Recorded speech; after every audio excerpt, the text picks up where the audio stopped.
Stoa is a digital campfire where we cohere in dialogue about what matters most at the knife's edge of what's happening now.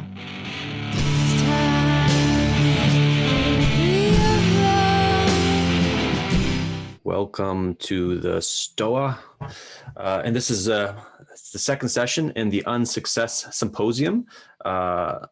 Let's get successful so we can stop giving shit about getting successful. And we just had the OG of getting things done and productivity, David Allen, in the other room. And then Malcolm Ocean is going to do the second session of this symposium. And Complice, his platform, website, methodology, and the session is called Beyond Getting Things Done. And I actually privately messaged him, like, don't say that the subtitle of the event, that's going to upset David. And so we decided not to. So I'm going to take in Malcolm in a moment, and then Malcolm is going to kind of, I know you sent me the structure of the talk, but maybe you can just kind of talk about the protocols of the session as well, Malcolm, and then give any other context that were needed. And we're here for 60 minutes. So that being said, I will take in Malcolm. Sweet. Yeah. So basically, I'm going to talk for about 15, 20 minutes on the sort of philosophical and workflow level. And then we'll take a few questions, and then Yatharth is a sort of protege of mine who's going to be here and is going to do some interesting exercises to sort of try to get the feel of the thing, and then we'll have some kind of discussion and ideally even a little bit of dialogos, a little bit of this kind of quality of sense making together, all hopefully within an hour. So let's see how that goes. I'm going to go into the into this piece now. So as Chris just pointed out in the chat, I did introduce Complice as kind of the opposite of GTD, and I tried to do that in a kind of bridging way to point at how both of them are systems ultimately for allowing the maximum possible of your intuition to flow in a given moment, and that they just approach that in ways that are very, very different. So the four principles basically of Complice as distinct from, so the reason the talk has the title it does though, is that I am introducing Complice by contrasting it with systems like GTD. And I think it's important to note that part of the thing that's going on with GTD is there are a ton of people who try to use it, but don't actually use the full GTD system, which creates this kind of freedom of intuition. They end up using a sort of smaller system that falls apart. And one of the most important questions for me with any philosophical system or framework or something like Game B or whatever is, how does it work in the meantime? Because you're not always going to have the perfect system set up. And so things need to fail gracefully. And so the first principle of Complice is aliveness as distinct from exhaustiveness, as two kind of different values, as Joe Edelman would call it. I don't know if he's on here, but he was on the GTD thing kind of talking with David about that. And exhaustiveness is basically trying to list out everything, and that can be really powerful for clearing your mind, and it's worth doing. There's this quote: "Plans are useless, but planning is indispensable," and that's kind of the exhaustiveness of listing everything out is great, but it's really important to also not get into the very common fantasy that you're actually going to do all of it. Like there's this thing of like, yes, I'll just put these all in the system and then I'll take care of them. Like, no, you are going to die with many of those things not done. This is the Stoa, so I can just go straight to death. Death is very relevant to doing things, because if we had infinite time, it would just be a question of in which order.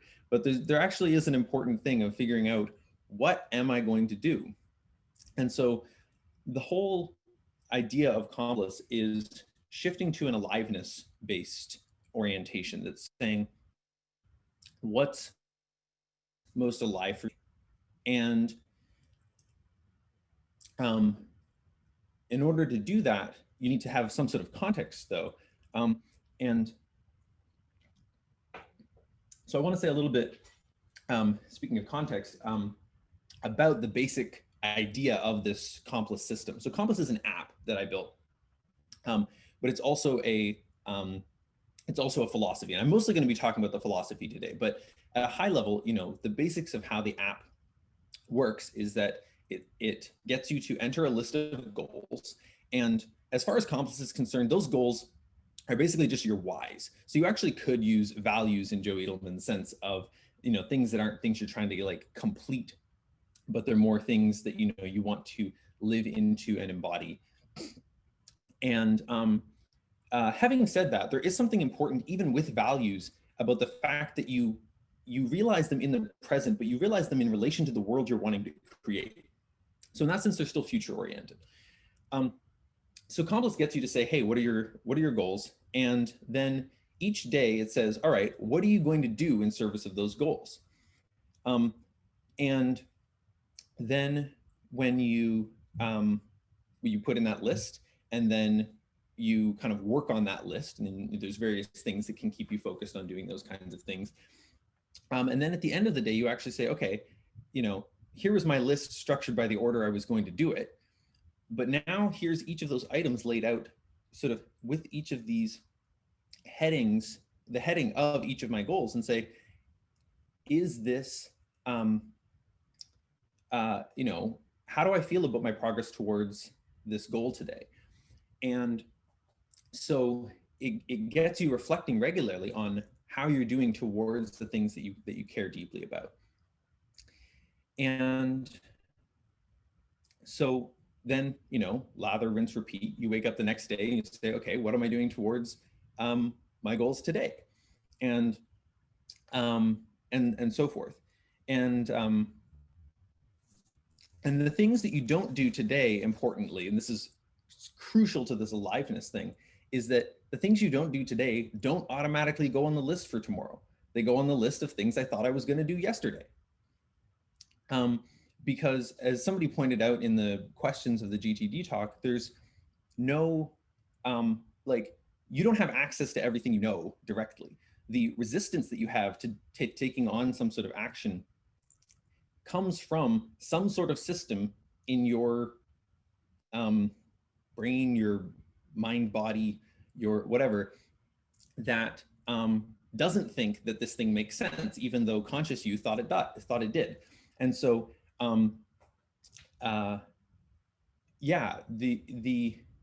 this is why the sort of aliveness of a given moment is important. I feel like that was a little flatter than I wanted, but here we are. So aliveness instead of exhaustiveness is point number one. And when I'm being snarky, I say aliveness instead of staleness, because there's this thing where most people end up with a huge backlog, first of all, of tasks that they thought they were going to do and haven't already and feel guilty and awful about.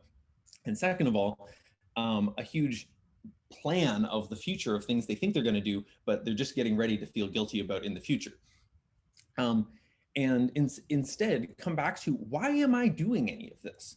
And so this is point number two, where the fundamental unit is goals rather than tasks. And you can think of this as about being on timescales, but it's also about a shift from doing things to causing things to happen.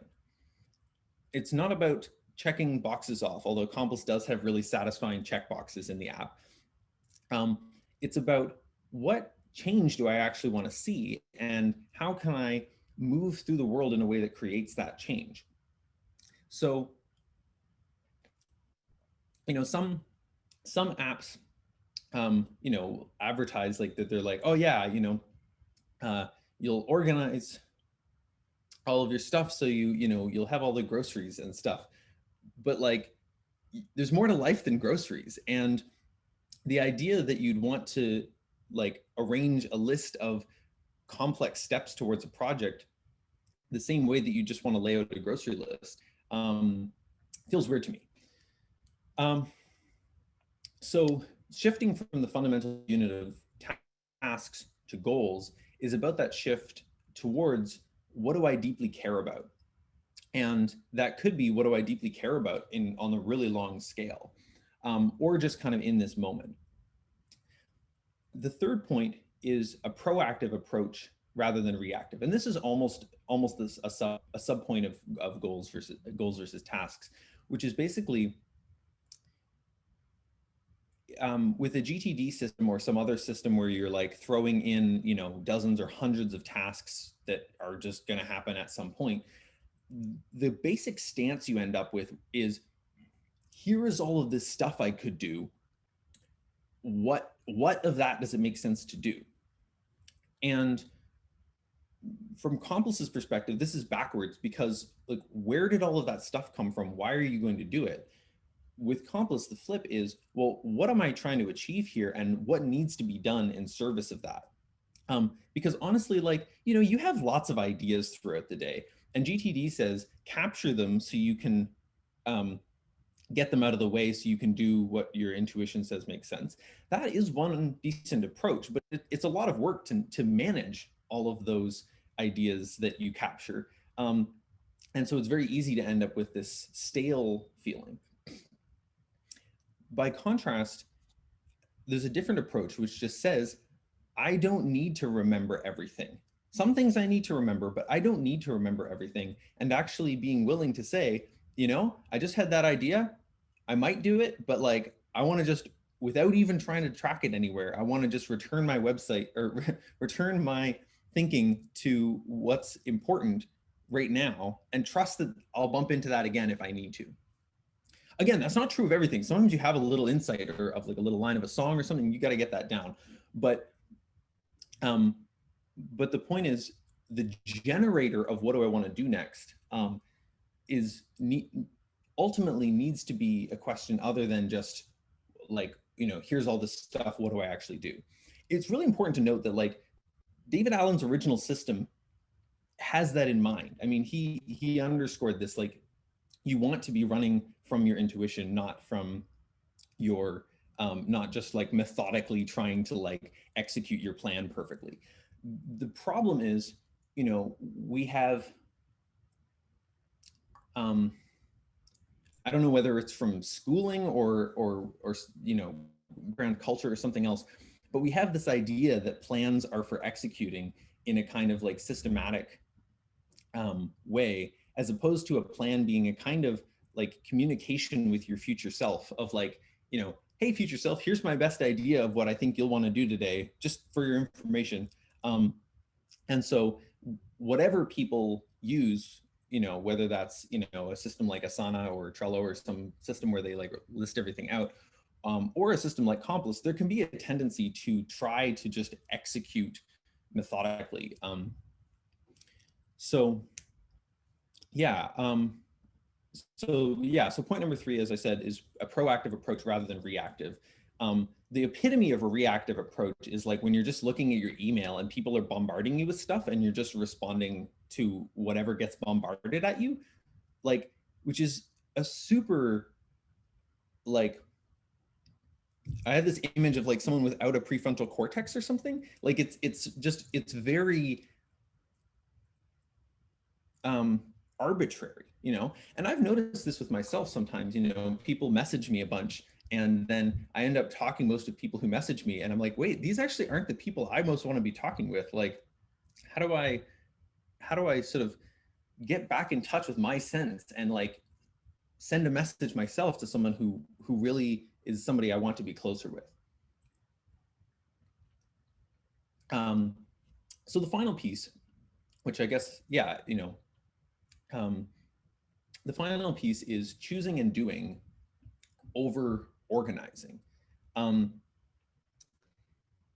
the end of the day, what's most important, and this kind of connects to the theme of the conference, of the Unsuccess Symposium, stop thinking about success and embody in each moment what it feels like to be successful. And of course, there's always that thing of like, successful person says, just be yourself. And it's like, that's actually not very useful advice in terms of getting there. But what I'm pointing at here is something around, actually, you are always doing what makes the most sense to your system as a whole. Now, your system may not be very good at talking with itself, and so it may be, as a whole, not very aligned towards any particular thing. But ultimately, you are iterating on your own best sense of what it is that you're doing. And so there's something about trusting yourself, and Yatharth will talk a little bit more about this. But in terms of the core of the Complice philosophy, it's like, you don't have to have a plan or organize all of your things to set out. You just need a sense of, what am I trying to do? And then to be in touch with, what is the, what's my best guess at how to do that. And one thing I like to say is that you always know what the next step is towards your goals, because it's a sort of proof by contradiction thing. If you don't know what the next thing to do is towards what you care about most, then the answer is figure it out. So there's, you either know or you don't know, in which case the question is itself the answer. And maybe you're like, I don't know how to figure it out. And then the answer to that is, well, figure that out to the best of your abilities, to the best of your intelligence. You always have to do that. And so there's a sense in which, like, yeah, you might use a DTD system to keep track of your tasks and then plan them in Complice. Some people do that. You might also use, a big spreadsheet that ranks all of these different possible priorities. I've done that. You might also, use a system that organizes things super networked intertwinedly, like Rome. I've done a bit of that too. But the point is, like, ultimately, you need to just tap your sense. Okay, from all of these systems I'm using, whether they're working or not working, what do I do now?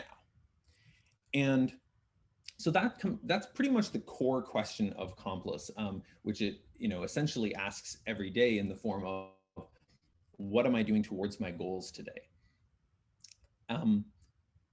Taking that question up a level of abstraction, you could basically say it's, given the context of my whole life, what next? So yeah, those are the basic 4 points. I'll just review them super quickly. Aliveness versus exhaustiveness or staleness. Goals as fundamental rather than tasks. Proactive rather than reactive. And choosing and doing over organizing. Yeah, so we'll have a couple questions at this point, and then try an exercise or two. And yeah. Very cool. So start throwing your questions in the chat. I'll warm up Malcolm with a few questions.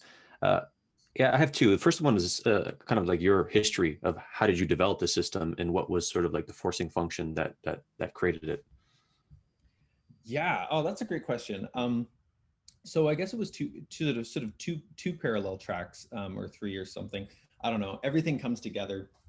There's this great quote that, like, everything's a remix or everything's a mashup or something, and there's no original ideas. And I heard that and I was like, what? Complice is an original idea? And then I was like, well, no, it's actually kind of a combo of I done this and Zig Ziglar's paper goal setting system and nowdothis.com, and like there's just all these other things that kind of, yeah, they kind of came together to become this thing, which does end up feeling very original. Like, I haven't seen anything else out there that's quite has the same flavor to it. But in short, in 2012, I got this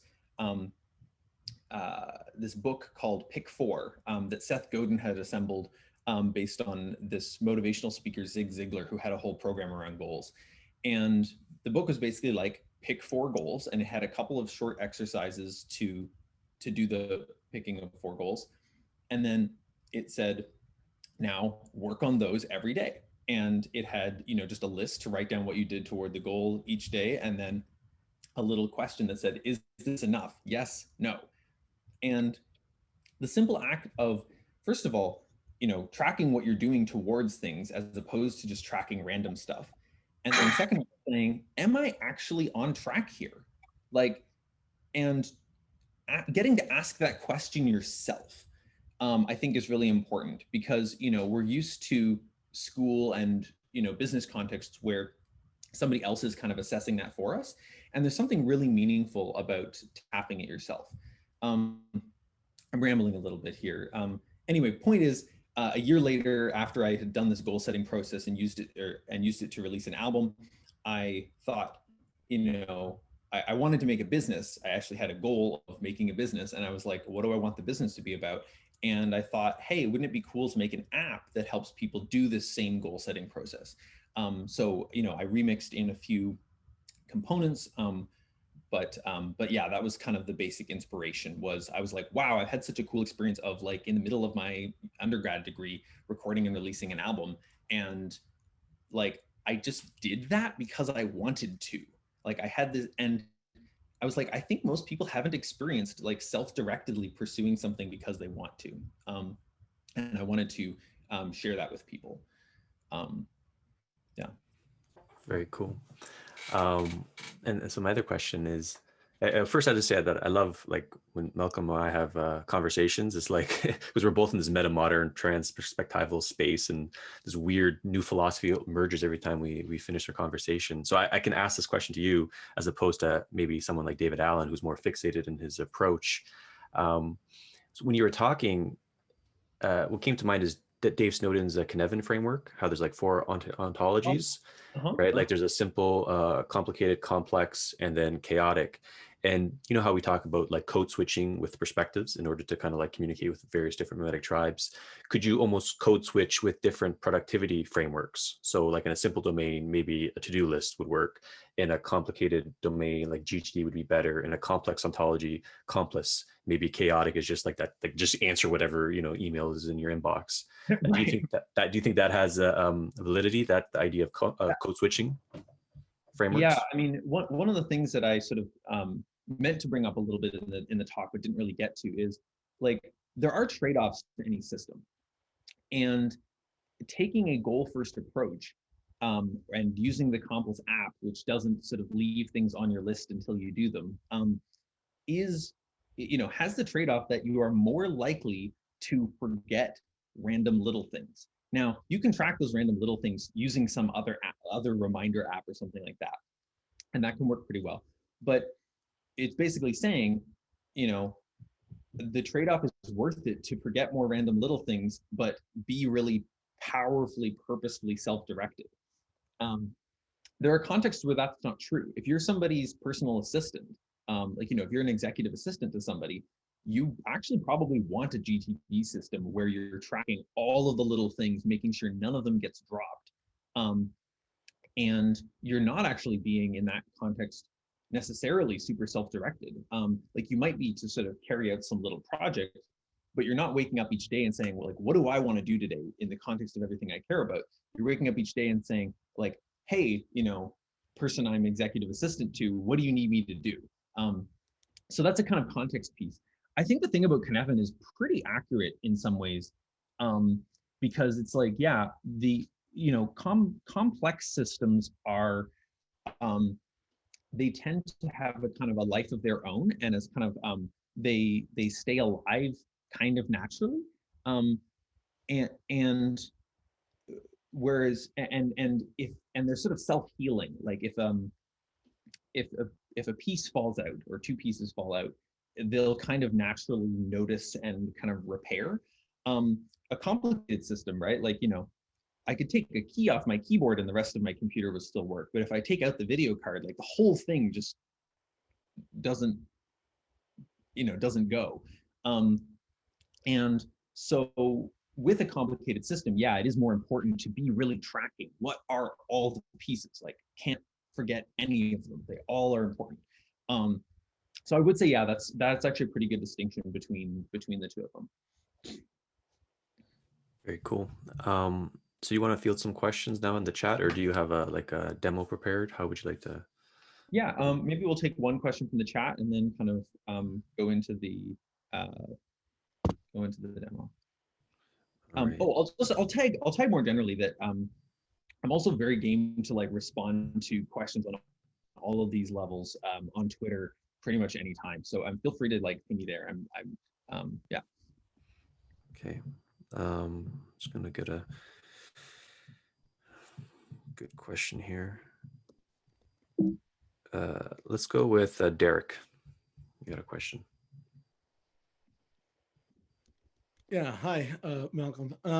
So, just coming from the David Allen thing, I was curious about your perspective on open loops, and I think maybe you were just kind of talking about that. Like, in some cases, you're gonna drop those things, but like, do you see that like the open loop that's kind of in the back of your head, and if you don't write it down having it persist, then it keeps messing with you. Is that something that you just learn to drop when you're using Complice, or you got to track it somewhere else, like you were saying, or like just maybe more conceptually about how you respond to the idea of open loops?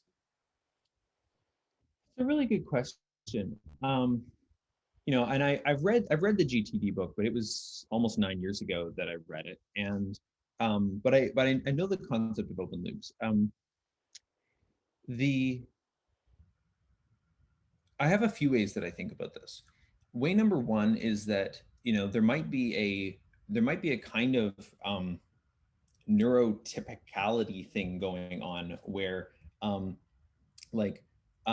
don't have diagnosed ADHD, but like I probably like could get a diagnosis without lying. I would and there is something about, there might be like some people have said, oh, Complice seems to work really well with ADHD. They've said that about a lot of other things too. So I don't know how. Anyway, so there's one piece that might be just people have different minds, different kinds of ways of looking at things where they are more or less bothered by something like open loops. For me, like I've often taken an approach that's like, if something's worth doing, it's worth doing because it exists, because of something I want to have happen in the future. And people often get into a very past shaped energy in relation to their open loops. They're like, oh, I want to do this because I committed to do it. And, you might want to do it because you want to follow through on your commitments, but that's still a thing in the future that you want to cause. You're not trying to placate the past. And so I think that in as much as open loops, any open loop you have is oriented towards the future, then it's kind of like, yeah, someone said, cut your philosophical sunk costs in the chat. Yeah, so it's like, as long as your open loops are oriented to something you care about in the future, well, that's one of your goals. So you're going to be moving towards that. And then, if you need a place to write down some of the details of a particular project, well, then yeah, I mean, you want a place to write that down so that you don't have to remember it. But the idea that you should need to remember what's important to you in a kind of I'm having trouble putting words to this. But yeah, yeah, I think that's basically what I got. All right, we have some delicious questions from Doug and Joe. Do you mind fielding them, or do you want to move to the next thing? I'd like to do Joe's just briefly, in part because I don't know how I'm going to answer it. So how about we take in Joe to say it? Hey, yeah, sure. Hi, everybody. So I've gotten a ton out of, so I guess there's a problem that I've run into where I think of a project and then I think, oh, I can do this and this and this and this and this and this and this to move forward in the project. And I'm right about that, but I'm not taking into account the things that I kind of expect that will keep me going, the things that keep happening, that show little successes along the way, or that give me energy, the things that should happen inside me, the things that should happen inside other people. Like if I do this and then somebody else is like excited, then I'll continue. And really, I've realized that it helps me to think about this task list as like a kind of a dance between me and the outside world. And I'm wondering if that's part of Complice or if it could be, or how you would do it. Yeah. Oh man. so I started reading a lot more about systems thinking this last year, and one bit I really love from the that Peter Senge goes into in the fifth discipline is the concept of take 2 aspirins and wait. It's like sometimes changes take a while to propagate through the system, and so you kind of need to do something and then let it kind of do its thing, and let it, you know, like sometimes you put out a piece of writing and then a month later somebody comes back and they're like, oh my God, your writing like blew my mind and I'm so inspired. And you know, that both inspires you to write more, but it's also like it also like draws some whole other collaboration with that person out of you, and there's like all this kinds of stuff. And so one thing that I've been just doing in my personal life, like it's worth noting that the Complice system, you know, I made it the basic core of it I made 7 years ago, and my thinking has evolved a lot since then, and I've been surprised by the extent to which Complice has been a really flexible system and has sort of evolved with me, because it really hasn't changed very much. The basic talk I presented today is based on something I wrote almost 6 years ago, and the core principles still seem to be alive. But I think there is something that Joe's pointing at that I don't have adequately captured either in the philosophy or the app, which is something like being able to rest. And part of what resting means is like, it's not about relaxing or anything like that, unless you'd mean a different thing by the word relax. I'm going to talk about brain hemispheres for a moment. So there's a bunch of old, not very good models of brain hemispheres, but a Scottish psychiatrist, Ian McGilchrist, who also would be a really cool person to have on the STOA. He spent 20 years being like, yeah, but why though? Like, why do we actually have these 2 different brain hemispheres? And without trying to lay out his whole theory, the two hemispheres attend very differently to the world. And so they basically construct entirely different worlds. And there's a way in which he frames the right hemisphere as being kind of like the big picture, you know, sort of wise spiritual master, and the left hemisphere is sort of being the emissary of that spirit, you know, that spiritual master who goes and takes care of stuff. And the master kind of needs to have the head in the clouds, and the emissary needs to have the, you know, an oversimplified version of the world to actually take care of stuff. So I think there's a thing almost like as the emissary, being able to say, you know, I don't have any more commands to follow right now. I will wait for my intuition. I will wait for the world, the universe, to give me more to do. But until then, like, I'm just, it's not exactly waiting, but it's a kind of surrender that says, I've done all I need to do for now. And trusting that both systems in me that I don't fully understand and the rest of the universe is going to be in motion with those things. I don't need to be constantly pushing to make it all happen. Yeah, cool. All right, so Yatharth has prepared a couple of things to try to kind of evoke a little bit of some of this energy. And I'm curious to, you know, take 10 minutes or so at this point to try those.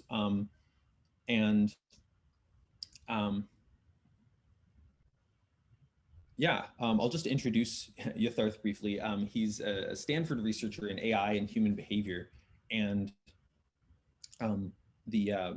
what he's prepared is sort of a kind of a meta-systematic perspective in orienting towards aliveness.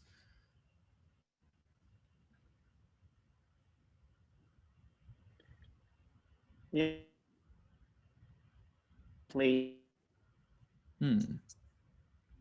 Here, I just flew in and being where we are. The audio is not the greatest. For those of you who were here for the David Allen talk, is the audio choppy? It seems to have synced now. Okay, if it is a problem, I have a backup device, so that's fine. I'll just switch to that. Yeah, so I just want to start with just by recapping, like for those of you who were here for the David Allen talk earlier, he talked about getting things done in 2020. And then Malcolm actually talked from 11 to 11:30 about Complice and how his philosophy is different. What I want to get at is more of the meta-systematic perspective of how do you relate to these systems and how do these systems relate to your being? And I want to offer you two provocations.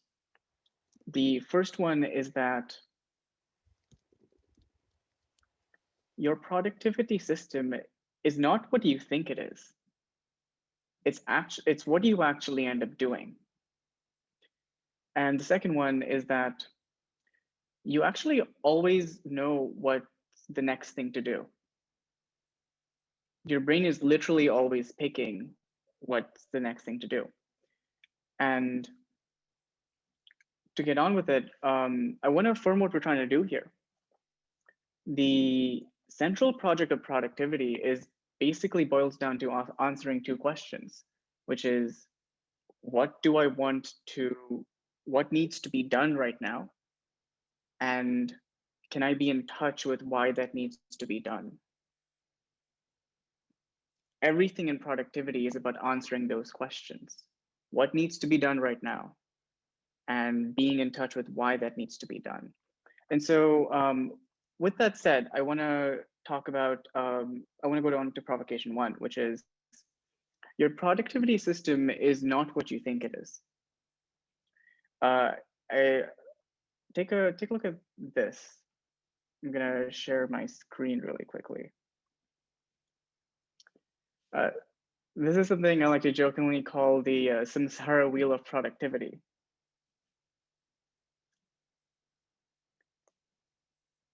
And based on the number of people laughing at this, I think it kind of resonates.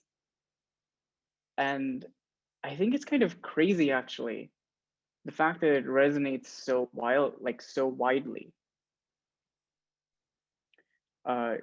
There's this thing where the system, whatever it is we're using, it ends up constructing its own reality about how things should be or are according to it.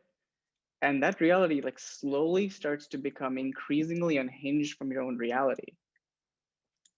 As Malcolm said, like there's this idea when you're capturing things and getting things done, do you think that you're actually going to do all of it? And it's the same thing when you're creating the perfect timeline. Like, do you think it's going to go like that? Like part of you does, and part of you knows that that's ridiculous. And I think the best way to point at this is to actually like think about the last time you were using a system, whatever that system was, and you started to have an idea of when your system was slowly starting to go in one of those lower degrading cycles. Think about that system when you like right before you stop using it. There was that felt sense you had that your system was starting to like, and what it was saying about what you should do and where you are was starting to diverge from where you actually were. And there's something deeply felt there. Because in reality, like at the end of the day, like your productivity system isn't actually what you think it is. Your productivity system is what you end up doing. Regardless of your goals, regardless of how overwhelmed you feel or like whatever your task list says, the point is like you exist. Like there is this like living ecology in you that is like generating all of the things you're doing. It's like keeping you breathing. It's keeping you eating and like doing whatever you got done over the last week. And that's what actually exists, separate from like the aspirational self that you might want. And so that is your system. If you can get this, then you can kind of get that while, this sort of cycle of like starting a system and then it's slowly starting to degrade as you kind of abandon it, while it feels inevitable, you can actually always be in contact with where you are at any given second, like where your ecology actually is and where it's taking you. And that's what Complice does. Because when you open up Complice, like there is no backlog of old tasks. There is no schedule of future tasks. There's just a blank slate of where you put in your intentions. That's the sense in which like it puts you in contact with where you are right now and what needs to be done, separate from any reality system constructs about where you should be. And the reason this matters is because like I think it's really easy to forget like the system is not meant to be real. Like the timeline or your plan of what you want to do, your task list, that's not necessarily what's meant to happen. When you are making a plan, it's kind of like rehearsing for an improv show. Each time you think about the plan or thinking about planning, it's a rehearsal. So that when you actually get out there in the real world, when you're actually doing it, you are a bit more equipped to deal with what actually comes up. You thought about it, you thought of some of the consequences, maybe even emotionally process some of what was going to happen. And at the end of the day, like you're not trying to write, when you like come up with a plan, like that's not what's meant to happen. It's supposed to prepare you for the actual doing of what's going to happen. So planning is rehearsing.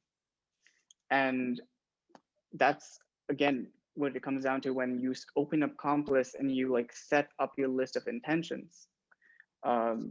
You are basically planning or rehearsing your day. I actually like to take a look at my intentions for the rest of the day and actually like visualize going through them in my head.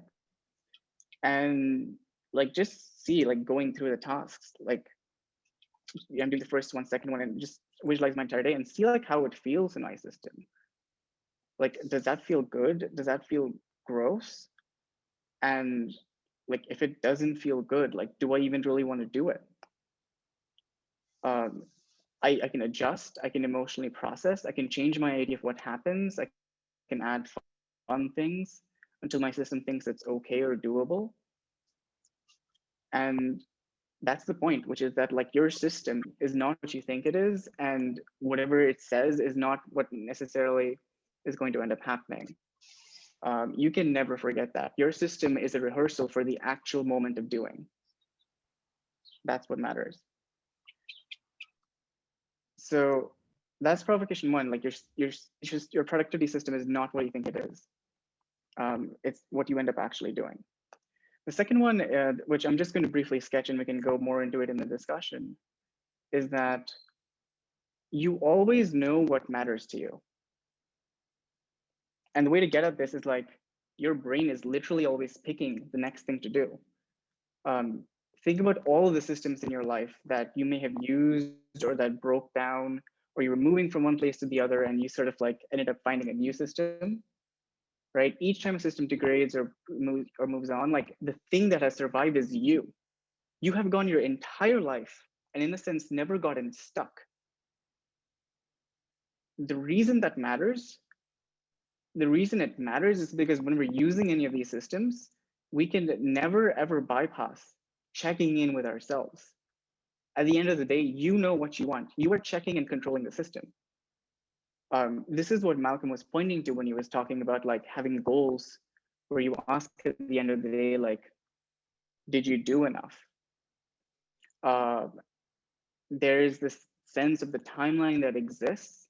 And so to help you like understand where you're going to end up if you continue this way. But then what ends up deciding, whether this is enough is your sense of whether this is enough. Nothing ever trumps checking in with yourself.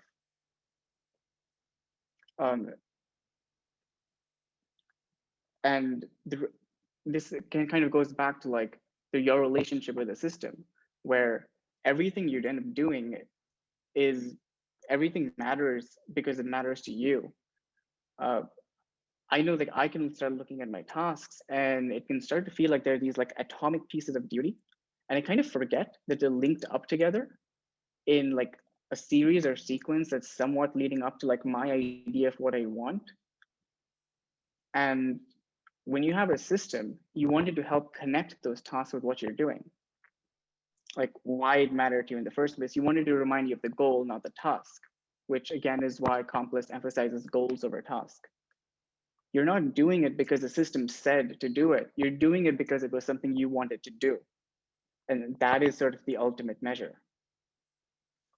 For me, at the end of the day, like GTD is actually gets this on a really deep level. When David Allen talked about, capturing everything, it was, capturing everything kind of frees up your working memory. He talks about this a lot, and you can actually focus on what's there and what's actually going on in front of you, the reality. You're kind of lightened and unburdened to like be with what's there. And the system is supposed to take all of the other craft off your hands. The point is not that like GTD doesn't work. The point is simply that it's easy to slip into any number of failure modalities.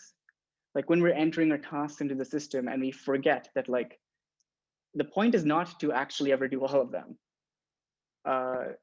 Sometimes we forget that like the system is never meant to be, the reality. It's just meant to hold everything in place while we actually deal with reality. And to me, like that is the essence of GTD. And Complice like doesn't so much feel like just a compliment, but actually also like a distillation of that. Ooh. Something I was thinking about in writing just before this, when I was meditating, was that I might read to you, is like, it's like a litany of sorts, which is like systems can never cross over into the realm of reality. The present moment is a leverage point for everything else. Everything you do always has to go through the present you doing it. It matters because it matters to you. The system is not what you care about. Nothing trumps checking in with yourself, and planning is rehearsing. I think if you can remember this, you can remember what it means to relate to systems and keep your head on about that too, about what exists and continues to exist, the you and the you that existed last week and continues to do stuff, regardless of that sort of wheel of productivity. Whether it's, like Complice or like GTD or like anything else you hear today, you're always going to want to be in contact with like where you are and where your reality is, and recognize that these systems are just like prosthetics on top of that. And Complice is just about getting in your way and helping you get in contact with your reality of where you are as much as possible. So you never lose sight of like the reality and not confuse it for the system. You recognize that everything you know, or everything that matters, comes down to something you know in your system. And your system can never replace your thinking for you. So that was just sort of the feel of what it means to like come at GTD or Complice and actually end up using them in our lives. And I'm going to pass it over to Peter to share any thoughts he has, and we can just close out with 10 minutes of just discussion time and like what all this brought up for y'all.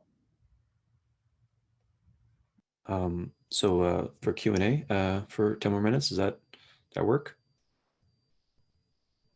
Yeah, I mean, I think there's either like Q&A, and I'm interested in that. And there's also like, if people have a sense of like, oh, this touched something in me. I feel like I understand something I didn't. If they feel like they have something of that level, we could try to engage with that. And we only have a few more minutes. So Peter, if you think that Q&A feels like a sort of denser use of this space, then we can go with that. Well, if anyone feels a thought, bring in Doug. I was going to say if anyone has a thought that's alive. Doug, do you want to share a thought? I don't want to put you on the spot.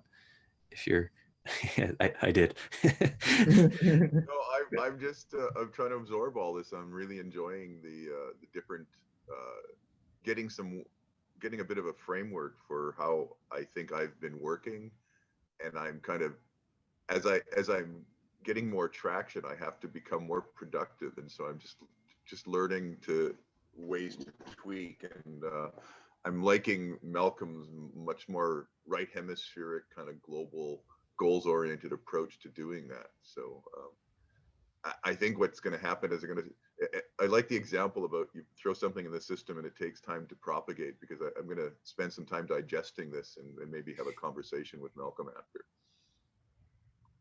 But nothing to share right now, though. Thanks for asking. I put my questions on the chat and then Malcolm responded to them. So cool. James, you had a thought.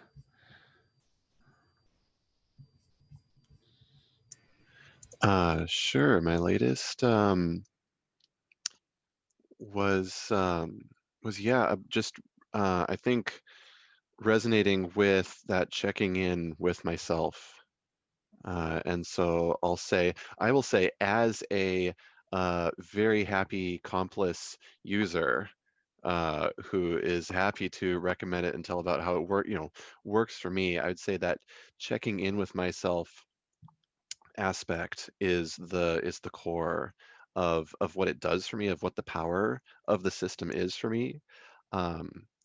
It's been so freeing to kind of play with and sort of back off from the to-do list as taskmaster that's driving me.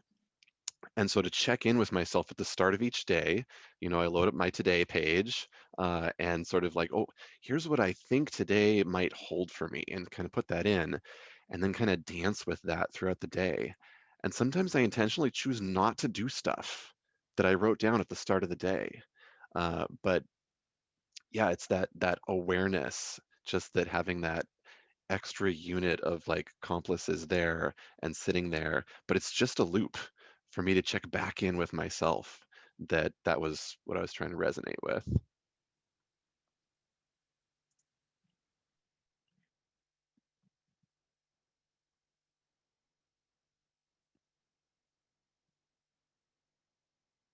I'll maybe comment on something that Laura asked in the chat, which is how do you check in a way with yourself in the present self that goes beyond the preferences of the moment?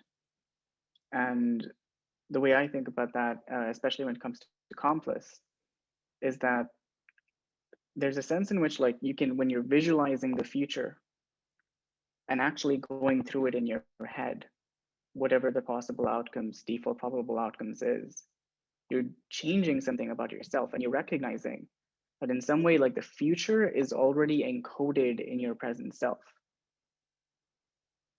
And there is this dissolving for me of like the sort of trade-off between what's better in the present versus better in the future, when you're realizing that like the future gets encoded in your present self. And that visualization helps me like understand how to live in what I would probably call some sort of like a timeless way. And this comes down a little bit to the hemispheres work as well, in the sense that like imaginal exercises are crazy powerful. Whether it's athletes training in off seasons, or whether it's some sort of memory consolidation framework in therapy, or whether indeed it's like actually like going through and thinking about your systems and synchronizing with yourself. So I'm just going to jump in because we do have to end a little bit early because I have to talk to the next speaker and the next link. But I want to give Malcolm the opportunity just for any closing thoughts for today. Awesome. Yeah. Yeah, I mean, I love these conversations. We could do something else on the Stoa later to sort of have a bit more space, because today's kind of jam packed with the whole Unsuccess thing, and I'd love to go a lot deeper into some of this stuff.